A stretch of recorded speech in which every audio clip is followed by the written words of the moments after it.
నమస్తే welcome to Suman TV. ప్రస్తుతం మనతో పాటు ఉన్నారు ప్రముఖ పొలిటికల్ అనలిస్ట్ చందు శ్రీనివాస్ గారు. నమస్తే శ్రీనివాస్ గారు. నమస్కారం అండి. శ్రీనివాస్ గారు, నిన్న విజయవాడలో విధ్వంసం అనే పుస్తకం ఆవిష్కరణ కార్యక్రమంలో చంద్రబాబు నాయుడు గారు అలానే జనసేనాని పవన్ కళ్యాణ్ గారు మీట్ అనేది మనం చూసాం. చాలా నవ్వుతూ ఆహ్లాదకరంగా కనిపించారు. సో ఎప్పుడైతే వీళ్ళిద్దరూ కనిపించారో ఇటు జన సైనికుల్లో కావచ్చు, లేకపోతే అటు తెలుగుదేశం కార్యకర్తల్లో కావచ్చు, నాయకుల్లో కావచ్చు, ఒకలాంటి ఉత్సాహం వచ్చింది. రైట్. కాకపోతే అది ఎక్కువ సస్టైన్ కావట్లేదు. దాని గురించి డిస్కస్ చేద్దాం మనము. వీళ్ళిద్దరు అయితే మంచిగా నవ్వుకుంటూ కనిపించారు. ఫస్ట్ ఆఫ్ ఆల్ ఏం చెప్తారు? ముకుందా జ్యువెలర్స్ తెలంగాణలో మొట్టమొదటి ఫ్యాక్టరీ అవుట్లెట్ మన కొత్తపేటలో ఫిబ్రవరి 14న గొప్ప శుభారంభం. డెఫినెట్ గా అంటే వాళ్ళిద్దరూ మంచిగా ఉండాలని మనం కోరుకుంటాం, రాష్ట్రం కోరుకుంటుంది. ఎందుకంటే జగన్ మోహన్ రెడ్డి గారు ఆయన చెప్పిన అదే నిజమైతే బాగుంటుందని కూడా ప్రజలు కోరుకుంటున్నారు. అంటే రాష్ట్రంలో మార్పు కోసం కోరుకుంటున్నారు. ప్రభుత్వ వ్యతిరేకత చాలా ఉన్నది, చాలా మందికి ఫలాలు అందలేదనేది ఉన్నది, పోలవరం పూర్తి కాలేదని ఉన్నది, స్పెషల్ స్టేటస్ తీసుకురాలేదని ఉంది. అంతమంది ఎంపీలు మేము ఇచ్చింది స్పెషల్ స్టేటస్ ఎందుకు తేలేదు, ఆల్మోస్ట్ 60 రోజులే చేతిలో ఉన్నాయని చెప్పేసి అంటున్నారు. అపాయింట్మెంట్ తీసుకుంటున్నారు. రాజ్యసభలో పార్లమెంట్లో ఆంధ్రప్రదేశ్ సమస్యల్ని ప్రశ్నించట్లేదు. ఎంప్లాయ్మెంట్ లేదు, రోడ్లు లేవు, మద్యం ఏర్లైపోతుంది, ఇసుక దోపిడీ, ఇన్ని అనేక రకాల ఆరోపణల మధ్య వీళ్ళిద్దరు కలవాల్సిన అవసరం. పవన్ కళ్యాణ్ గారు ఆ ప్రపోజల్ తీసుకొచ్చాడు. మీరన్నట్టు విధ్వంసంతోనే ఈ పరిపాలన మొదలైంది. ఎందుకంటే ప్రజావేదికని కూల్చివేయాల్సిన అవసరం లేదు. దాంట్లో ఈయన ఉండాల్సింది.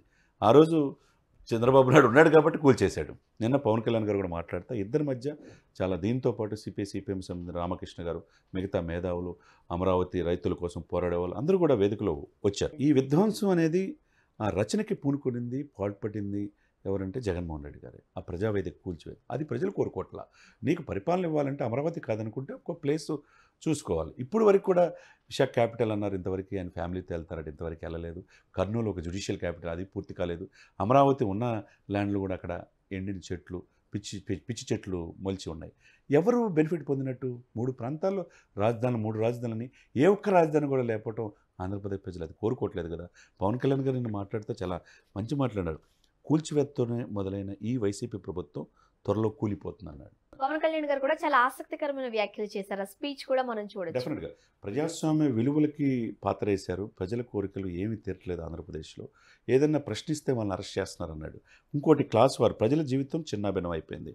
వైసీపీ వ్యతిరేక ఓటు చీలనివ్వనన్నాను, ఆ మాట కట్టుబడి ఉన్నానని మళ్ళా చెప్పాడు పవన్ కళ్యాణ్ గారు. ఇంకోటండి, వనరులను కొల్లగొట్టి, వనరులు అంటే ఏంటి? ల్యాండు, శాండు మొత్తం కూడా అన్యాక్రాంతమై వాళ్ళ యొక్క కొంతమందికి మాత్రమే ఇసుక అక్రమ రవాణా, అది కూడా హైకోర్టు కూడా నేను చివాట్లు పెట్టింది. అక్రమంగా ఇసుక తవ్వుకుంటున్నారు, మట్టి తవ్వుకుంటున్నారని. ఇకపోతే ప్రకృతి వనరులన్నీ కూడా కాజేస్తున్నారనేది అర్థమవుతుంది.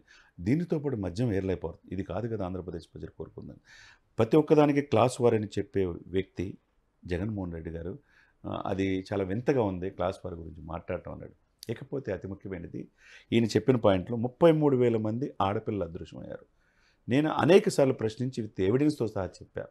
వాలంటీర్ల మాటన ఈ యొక్క ఆడపిల్లలు ఆంధ్రప్రదేశ్ దాటి వెళ్ళిపోతున్నారు, వాళ్ళ జీవితాలతో చెలగాటమాడవద్దని చెప్పి చాలా సందర్భాలు చెప్పారు. దీన్ని ఇంతవరకు స్పందించకపోవటం, జగన్మోహన్ రెడ్డి గారు దీన్ని ఒప్పుకున్నట్టే అని ఒక మాట అన్నాడు. చూసుకుంటే క్లాస్ వారి గురించి త్వరలో నీకు పాఠాలు నేర్పుతాను అన్నాడు. నీ ప్రభుత్వం అతి త్వరలో దిగబోతుందని చెప్పేసి స్పష్టంగా ఈ విధ్వంసం అనే కార్యక్రమంలో ఆయన చెప్పటం స్ట్రైట్గానే వెళ్తున్నాడు అనేది అర్థమవుతుంది. పవన్ కళ్యాణ్ గారు ఎత్తి చూపిన ఏదైతే విషయాలు ఉన్నాయో అవన్నీ ప్రజలు ఆకర్షితులుగానే ఉన్నారు. దాని గురించి ఆలోచించే విధంగానే, ఆలోచింపచేసే విధంగానే ఉన్నాయి. కాకపోతే ఏదైతే ఒక స్లోగన్ తీసుకుని ముందుకు వెళుతున్నారో ఆ ముందుకు వెళ్ళడంలోనే కదా స్టెప్ పడడం లేదు అనేది ఆంధ్రప్రదేశ్ ప్రజల్లో నెలకొన్న సందిగ్ధత.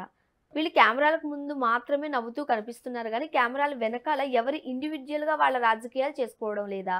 ఏం చెప్తారు? ఇక్కడ డెఫినెట్గా అదే ప్రజల్లో క్లారిటీ ఇవ్వాల్సిన బాధ్యత ముఖ్యంగా చంద్రబాబు నాయుడు గారికి ఉంది. పొత్తు ధర్మం మీకు అవసరం, జనసేన కంటే టీడీపీ మనుగడకు అవసరం. అటువంటి సమయంలో ఇమ్మీడియట్గా సీట్ల విషయంలో క్లారిటీ. మన బీజేపీ వాళ్ళు కలిసి వచ్చారు, ఇప్పుడు పవన్ కళ్యాణ్ గారు ఉన్నారు, 2 దఫాలుగా మీటింగ్ అయిపోయింది. ఇప్పుడు అవతలేమో 7 లిస్టులు అయిపోయి 8వ లిస్టు రెడీ అవుతుంది వైసీపీది. మరి ఇంతవరకు ఒక లిస్టు కూడా రెడీ అవ్వలేదు. వీళ్ళలో గందరగోళ పరిస్థితి దారి తీయకూడదు కదా. ఇమ్మీడియట్గా దీని పొత్తు గౌరవప్రదంగా ఉంటేనే ప్రజలు స్వీకరిస్తారు, లేకపోతే ఇబ్బందికరమైన పరిస్థితులే ఉంటాయి. జగన్మోహన్ రెడ్డి గారిని మరలా చెప్తున్నా, అంత తక్కువ అంచనా వేయడానికి వీల్లేదు. వయసులో చిన్నోడైనా రాజకీయాల్లో పండిపోయాడు. ఎక్కడ ఏం చేయాలని ఆయనకి తెలుసు. 3 ప్రాంతాలను డివైడ్ చేసి బీసీలకు ఎక్కువ ప్రాధాన్యత ఇస్తున్నాడు. ఒకవైపు కాపులను కూడా ప్రాధాన్యత ఇస్తూ ఉన్నాడు. ఇవన్నీ చూసి దాన్ని అవకాశం తీసుకొని ఎవరికి ఏ సెగ్మెంట్లో ఇస్తే, ఉభయ గోదావరి జిల్లాలో ముఖ్యంగా అక్కడ బలిజలు, కాపులు ఎక్కువ సీట్లు అక్కడ పవన్ కళ్యాణ్ గారికి ఇస్తే గెలుస్తారు కదా. అదేవిధంగా రాయలసీమలో బలిజులు ఉన్నారు, ఇక మిగతా అంటే రెస్ట్ ఆఫ్ మీరు టీడీపీ నేను ఉన్నారు. అనుకోవడమే తప్పితే దీనికి సంబంధించి ఇవ్వాల్సిన ముఖ్య నేతలు ఒక క్లారిటీ ఇవ్వడం లేదు.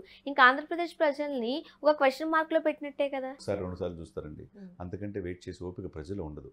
అప్పుడు అంటే వీళ్ళు ఇప్పుడు ఎలా కొట్టుకుంటున్నారంటే రేపు ఒకవేళ మన అధికారం కనుక వీళ్ళిద్దరికి ఇస్తే సో ఈ పిల్లి కలిపి కొట్టుకుంటే రేపు పొద్దున రొట్టుముక్క ఎవరికి వెళ్తుంది అనే భయం కూడా ప్రజల్లో ఉంటదిగా. మీరు చక్కగా చెప్పారు సామెత, అలానే ఉంటుంది.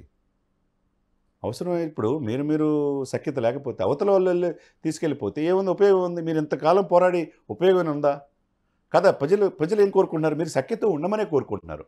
మీరు సఖ్యత గౌరవప్రదంగా ఉండండి. పవన్ కళ్యాణ్ గారు బాగా చూసుకోండి, ఆయనకి సీట్లు ఇవ్వండి, పవర్ షేరింగ్ ఇవ్వండి. రాజ్యాధికారంలో భాగంగా మీరు ఎప్పుడు వాళ్ళకు కూడా ఇస్తే ప్రజలు నమ్ముతారు. 89% సప్రెస్డ్ గ్రూప్స్ నమ్ముతారు అనేది ప్రజల్లో ఉండండి ఆలోచన అండి.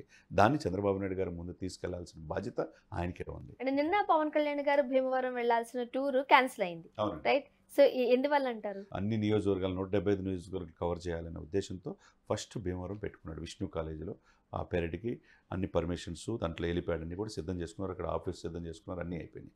అది ఉన్నట్టుండి ప్రభుత్వం కావాలని చేసిందని వీళ్ళు అంటారు.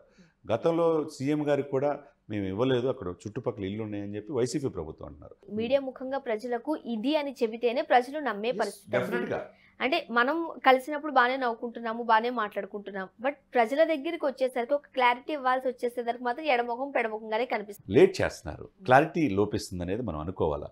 యాజ్ ఎర్లీ యాజ్ పాసిబుల్ మీకు నాకు కాదు, ప్రజలకి వాళ్ళు రైట్? సమాధానం చెప్పాలి. వాళ్ళు ఓటేయాలి కదా. ఓటేయాలి కదా ప్రజలకి. మరి ఓటేయాలంటే వాళ్ళకి ఒక క్లారిటీ కావాలి కదా. క్లారిటీ కావాలి. బలమైన అభ్యర్థిని ఎదుర్కోవాలంటే మీరు క్లారిటీగా అంటే ఉండాలి. సాధారణంగా ఆంధ్రప్రదేశ్ ప్రజల్లో ఉన్న ఒక ఉద్దేశము, ఏదో చేస్తారని చెప్పి మీకు ఇంత మెజారిటీతో అధికారంలో కూర్చోబెడితే మాకు ఏదీ చేయలేదన్న ఉద్దేశంతో ఆంధ్రప్రదేశ్ ప్రజలు ఉన్నప్పుడు, వేరే పార్టీల వైపు చూస్తూ ఉన్నప్పుడు మిమ్మల్ని నమ్మాలి అంటే నమ్మించే పరిస్థితులు మీరు కల్పించాలి కదా అనేది వాళ్ళ ఉద్దేశం. 100% పర్ఫెక్ట్ చెప్పారండి. ప్రజల్లో ఆవేదన చెప్పారు, మీరు ప్రజల గురించి చెప్పారు, క్షేత్రస్థాయిలో ఈ పొత్తులు బలప్రదంగా కావాలని కోరుకునేటట్టు చెప్పారు మీరు. ఆ ఆలోచన వాళ్ళకు కూడా ఉండాలా, చంద్రబాబు నాయుడు గారికి ఉండాలా. వాళ్ళ కొడుకుని కంట్రోల్ చేసుకోవాలా. సీట్లు నీకు మాట్లాడితే మా నాన్న ముఖ్యమంత్రి కాదు, ఇక్కడ రాష్ట్రంలో జగన్మోహన్ రెడ్డి గారిని దించాలి అన్నారు. బలమైన ఆ ప్రభుత్వాన్ని దించాలంటే మీరు సఖ్యతగా ఉండాలి. సీఎం పదవి పక్కన పెట్టండి, తర్వాత మాట్లాడదామని చెప్పి పవన్ కళ్యాణ్ అన్నప్పుడు పద్దాకల లోకేష్ ఎందుకు చెప్పాలండి? ఇక్కడ మీరు గౌరవప్రదంగా సీట్లు ఇవ్వండి, తర్వాత పవర్ షేరింగ్ గురించి మాట్లాడుకోవచ్చు. అది కూడా ఇవ్వకుండా ఏదో 10 ఇస్తే సరిపోతుంది అన్నట్టు అదే వాళ్ళకి అనువుగా ఉన్న పత్రికల్లో చేస్తే అక్కడ జనసేన కేడర్ని వాళ్ళ మానసిక ధైర్యం దెబ్బకొట్టినట్టే కదా. అప్పుడు నీకు పొత్తు ఎలా ముందుకెళ్తుంది? చూడాలి ఏం జరగబోతుందో. Thank you.